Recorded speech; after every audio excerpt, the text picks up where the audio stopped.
This is MichMash, a weekly conversation where we try to unjumble an important and sometimes under-the-radar statewide story that affects you. I'm Cheyna Roth. And I'm Alethia Kasben. We're at the end of another week, which means we saw multiple visits from presidential candidates throughout the state yet again. That's right. Candidates are flooding Michigan. And this week, we saw the Republican ticket pay special attention to Detroit. On Thursday, former President Donald Trump met with the Detroit Economic Club. And earlier in the week, his running mate, J.D. Vance, was at the Eastern Market. On the Democratic side, Vice President Kamala Harris was in Redford, and Harris's running mate Tim Walz is scheduled to be in Freeland and Macomb County on Friday. Now, we are recording this on Thursday. It will air on Friday, and I say that because these things are constantly changing. More candidates and surrogates and events could be announced at any minute. That's life in a swing state, baby!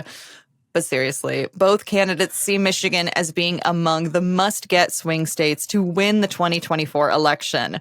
The others include Arizona, Georgia, Nevada, North Carolina, Pennsylvania, and Wisconsin. And a key area for candidates to win Michigan is Detroit. And Trump has been working to court voters in this area. He has focused on Detroit throughout this campaign for good reason. You know, between 2016 and 2020, he did increase his vote share in the city, though, you know, raw numbers wise, this was still a nominal increase. And as we know, overall, Detroit and Wayne County overwhelmingly vote for Democrats. Still, Trump needs to find any increase in the vote share he can get, and he sees Detroit as one opportunity to do that. Democrats, of course, are trying to respond in kind, but will it be enough? We spoke to Detroit Senator Sylvia Santana about recent criticism over how Democrats are reaching out to voters in the city. Campaigns in general have changed quite a bit. However, I believe that when we look at campaigns today, back many years ago, it would be that the whole neighborhood, for example, voted in a certain block. Like you maybe have more of a neighborhood that is more Democratic leaning. Nowadays, each voter is unique, even to the household itself. You may have someone who's more conservative leaning in a household, and maybe you have a younger person who's a new voter who is more liberal leaning. I think that each individual voter has to have that attentiveness as we continue to move forward. And I think that's really relevant to how we look at campaigns today. As you mentioned before, how did Trump, filter into Detroit? Well, everybody's not the same type of voter. And so we have to no longer have a cookie cutter campaign, but we have to make sure that each individual voter is looked at and individualized through this process. Overall, the turnout in Detroit has been low, even during these bigger, even-numbered elections. We're talking about like a 50% turnout. Democrats are hoping that Harris's presence on the ticket can increase enthusiasm in the city. Republicans running statewide campaigns like Trump are going to hope for any vote increase they can get out of the city that will, like we said, ultimately go overwhelmingly to the Democrats either way. But this election will be close. Mm-hmm. Any increase candidates can get from any corner of the state will benefit them. Remember, in 2016, Trump won Michigan by less than 11,000 votes. President Joe Biden won Michigan in 2020 by 154,000 votes. I think regardless of who wins this race this year in 2024, it is going to be closer to the 2016 margin. So every vote counts. Well, we're going to take a short break here, but stick around because when we come back, we're going to be talking with Detroit Senator Sylvia Santana.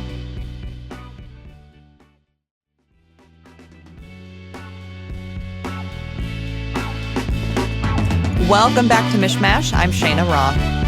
And I'm Alethia Kasben. Today we are joined by State Senator Sylvia Santana of Detroit. Senator Santana, thanks so much for joining us today.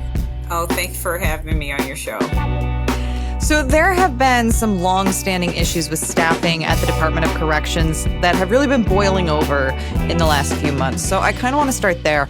Right now, we have corrections officers who claim they are working through unsafe conditions and being forced to work long hours with mandatory overtime. Is this something that you're focused on right now? Well, that obviously the safety of our our MDOC officers is really important, as well as the safety of those who they oversee within the jails. So yes, this is always going to be a priority of mine. I believe that one of the things that we have to look at is how can we best help to support our MDOC officers. And the way our system currently works, we are in a scenario where we are trying to hire more individuals to help support the retention of the prison as well as the profession itself. And so we have to look at revisiting how we hire people and how we retain them within MDOC's department. So there were some calls earlier this summer for the governor to bring in the National Guard to some prisons to help out with the staffing. Do you think that's necessary as sort of a stopgap? And what else do you think the legislature could do? So I know you talked a little bit about retention and hiring, which is something, the legislature has tried to support, the department in for years. This is not a new issue.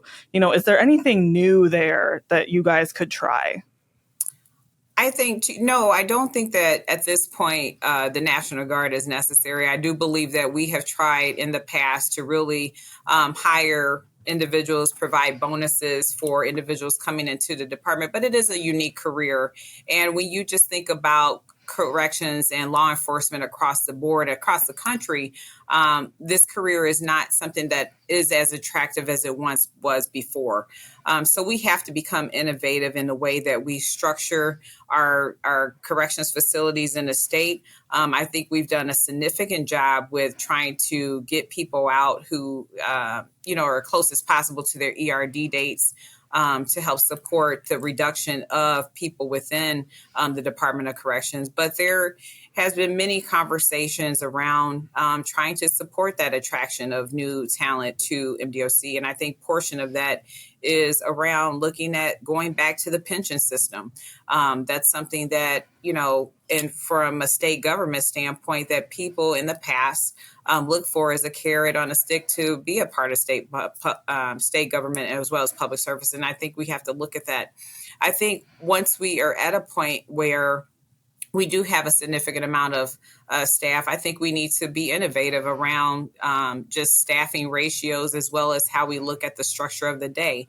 As you mentioned before, most people are currently doing mandatory overtime within corrections, and that's because there is a lack of staff. And so they're trying to cover the jail because it is a unique situation where you have to have coverage in order for the facility to have the safety necessary.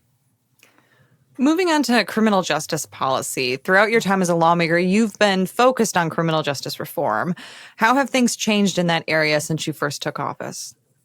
They have not changed. Actually, there is a significant amount of work to do in the state of Michigan when you think about where we are as a state when it comes to criminal justice reform. We have done a significant amount of work over the past, even prior to me getting here in the legislature, to reduce our numbers, to make sure that people who are returning to society have the ability to be rehabilitated, that they have the ability to find job opportunities and not recidivate. And so I think that work is still in progress. I believe that, now we have taken the liberty to work on issues like the juvenile task force policies, trying to make sure that those individuals in that juvenile space don't become a part of the adult system.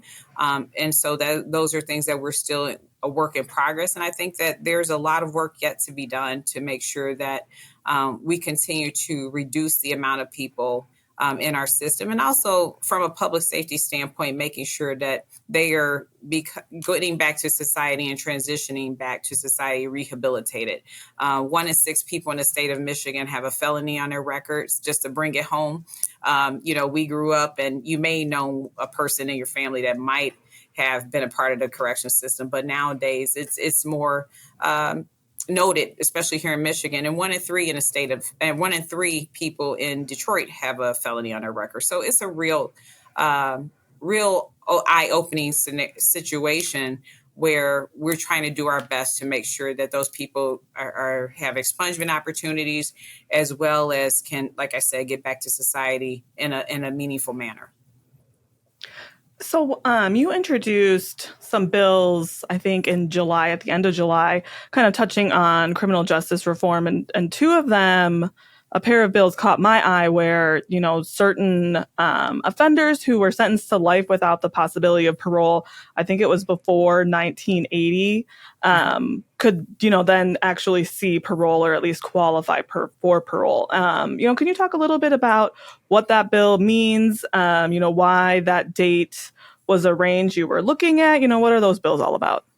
Yeah, absolutely. So this is a very unique situation. Prior to November 4th of 1980, the Supreme Court ruling, decisions were made by the courts when it came to felony murder offenses across the board. There were just judges were making decisions all over the place in our state. And so what the People versus Aaron Supreme Court decision did was make the law more streamlined for judges and prosecutors ruling on these issues.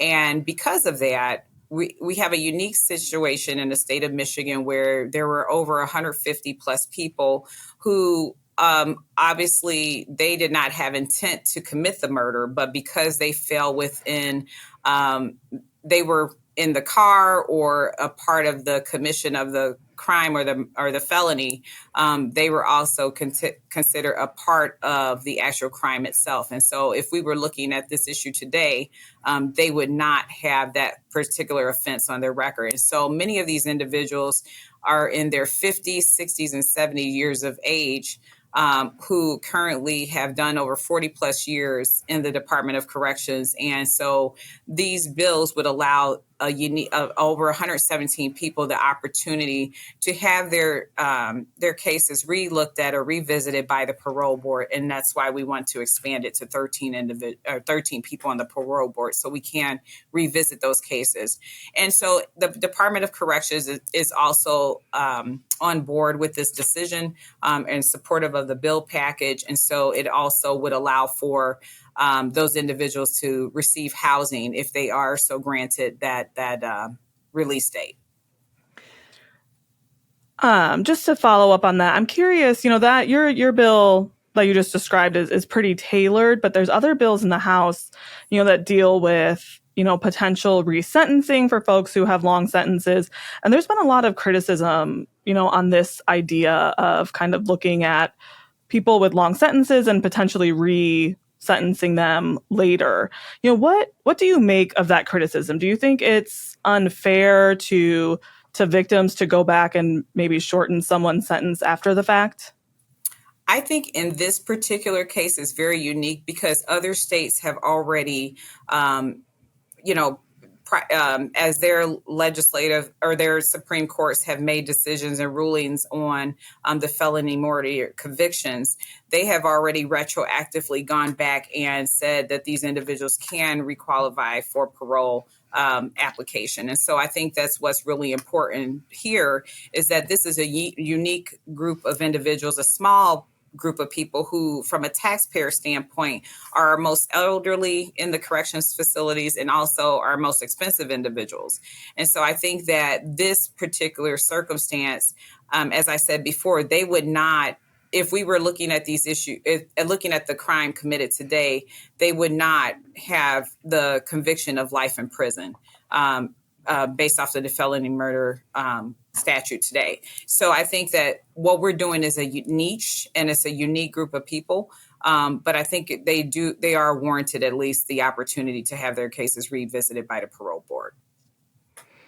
And just to clarify, when you say that their cases will be revisited by the parole board, those victims or their families, they're afforded the opportunity to speak at those hearings. Is that right? Absolutely. Yes, absolutely. We were very intentional about making sure that survivors of and victims of crime have the opportunity to be a part of this process as well.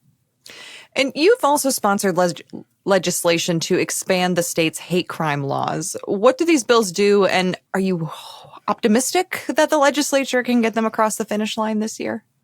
Yes, I am definitely hopeful that we can get these this bill across the finish line for the hate crimes bill. Obviously, you see currently across the country, as well as in my district specifically, there is a lot of turmoil with what is occurring in the Middle East.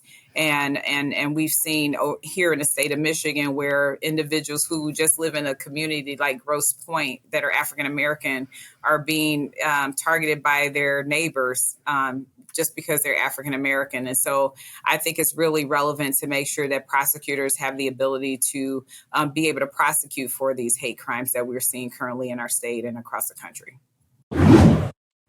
We interrupt our podcast for an extremely important announcement to our listeners. So stop whatever you are doing if you can. I mean, don't stop listening to this podcast, but stop everything else if you can, because this Wednesday, October 16th, is the day. The day. Yes, this Wednesday, October 16th at 7 p.m., we will have our MichMash live recording at Urban Beat, and we don't want you to miss it. Yes, that's the extremely important part. We don't want any of our listeners to experience FOMO. That's fear of missing out. There is still no cure for it, unfortunately. So yes, if you don't want to be plagued with FOMO, come through this Wednesday, October 16th, 7 p.m. at Urban Beat in Old Town Lansing. Sign up on the Gongwer and WDET webpage. Seats are being taken up quickly, and we don't want our beloved listeners to miss out on the MichMash experience. Now you can continue with whatever it was you were doing, like listening to your favorite podcast. So lame duck is coming up. We're about a month out from the election, and then we expect, both the House and Senate to be back. The Senate has been, in session doing some work, but the House is obviously out there campaigning. So I imagine hate crimes legislation is, on the top of the list of things some lawmakers want to get done in lame duck. What else, do you want to see passed during the likely flurry of activity in November and December? Absolutely. Where there are several policies or bills that I would like to see cross the finish line, especially our Drive Safe legislation, making sure that individuals in our state have the ability to get their license again in our state. We have states like Texas who provide for individuals to receive their license even if they are undocumented. And so I think that's really important to being able to identify individuals across our state. But more importantly, these individuals, there was just a decision made 15 years ago that said, we're no longer going to give you an ID in the state of Michigan. And I think that's unfortunate because it impacts those individuals' families, their ability to go to their kids' school activities or be a part of our society in a more meaningful way. And I think that's really something that we should uplift and actually get done in our state. I think there are several opportunities that are really relevant, as well as our nursing bills, making sure that nurses have work conditions that are really to make sure that they're not overextended when it comes to being in the hospitals or working on the bedsides of our most vulnerable individuals who are in our healthcare system or in our hospitals. I think those are also policies that need to get to the finish line in our state. So, and many others. I mean, there's so many. I could tell you we have over 20 plus bills probably in my office alone that we haven't introduced yet. But I think that what is really relevant to remember is that all of the policies that we as Democrats have uplifted in this majority are people-centric policies, and making sure that we're taking a real look at our state and taking antiquated laws off the books that no longer apply to today, but also hinder people's ability to move forward in our state. And I think that's really what's important to what we've been able to do as a Democratic Party and as a majority party. Focusing more on this upcoming election, the Senate isn't up this year, but we, of course, have a presidential race with Michigan and Detroit getting a lot of attention. Between 2016 and 2020, former President Donald Trump increased his vote share out of the city of Detroit. What do you make of that and his current efforts to court voters in the city? Do you think he's going to be successful? I believe that this election is going to be close, and that we as Democrats can take nothing for granted, especially our base of support that we've seen out of the city of Detroit. And so I think it's important that we continue to make sure that we're uplifting policies in our state that are reflective of the people. And I think that the Kamala Harris-Walz campaign does that. I don't believe, and I'm not going to talk about 45, but I think that the reason in that 16 election he was able to garner some support was because we did not take Detroit serious. And so I think that we have to make sure that as a party, we continue to uplift the issues that matter to people, and that this campaign is about supporting the people in our communities, making sure that they have opportunity, make sure that small business owners can be supported with their business ventures in our country, and also making sure that people have ability to move forward. And I believe that 45 does not care about people. He cares about himself, and he cares about the past and wants to take us back to the past. And you cannot be the leader of this nation and worry about your own interests. You have to worry about the interests of the people across this country. And I believe that Harris-Walz campaign does that. In recent days in particular, there's been some criticism in how Michigan Democrats are reaching out to Detroit voters. What are you seeing on the ground? Do you think the strategy that the party and the Harris-Walz campaign is deploying is working? Do Detroiters feel like they're being taken seriously by this campaign?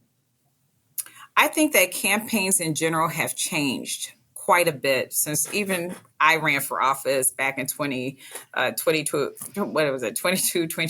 I can't remember now. It seems like forever ago. However, I believe that when we look at campaigns today, back many years ago, it would be that the whole neighborhood, for example, voted in a certain block. Like you maybe have more of a neighborhood that's more Democratic leaning.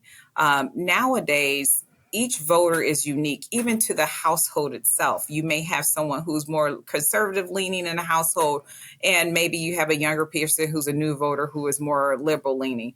I think that each individual voter has to have that attentiveness as we continue to move forward. And I think that's really relevant to how we look at campaigns today. You can't take a neighborhood and say they're all going to vote Democratic. That's just not the way things happen today. As you mentioned before, how did Trump, filter into Detroit? Well, everybody's not the same type of voter. And so we have to no longer have a cookie cutter campaign, but we have to make sure that each individual voter is looked at and individualized through this process. And I think that the Harris-Walz campaign has done that. We've and made sure that we are prioritizing the needs of the people across Detroit as well as across Michigan. Do you think voters in your district are excited about Kamala Harris? I know that's one of the things that Democrats before Harris was the nominee were struggling with, was that enthusiasm gap. But right now, how do you feel about the state of play for Democrats in Michigan leading up to the election? Are you going to be able to get out the vote? I believe we'll be able to get out the vote. I think that this is a more exciting and energetic campaign than it was when Uncle Joe was there, our current our president. But I think that we needed that synergy and energy. And I think that people are more excited now than they were before because the country needs energy. And I am very supportive of the current president. But I think that we need to move in a direction where we have build that momentum and be able to support that energy. And I believe the drive is there. I believe that we've had a significant amount of people in our state. I never would have thought that Michigan was going to be such a player in this election, but we are. And so that's really important to making sure that we do drive out the vote. I know in my district specifically, I will be doing everything imaginable to help support educating my constituency, as well as providing that wraparound service to help support getting them to the campaign. That's why we put in the Voting Rights Act legislation that we put in place to make sure that people can vote early and they have the ability to really get that ballot back to the clerks. And so I think that's really important that people have that opportunity. And I think that we've done an excellent job of making sure that people have access to the vote and that we can we can drive our voting numbers up in this election cycle. It is truly wild to see presidential candidates or their vice presidential candidates in this state every week. Every week, nonstop. Every single week. Only a few more weeks left of that. Well, Senator Santana, thank you so much for joining us today. Thank you so much. And I truly appreciate this opportunity and look forward to seeing where we get to in 4 weeks.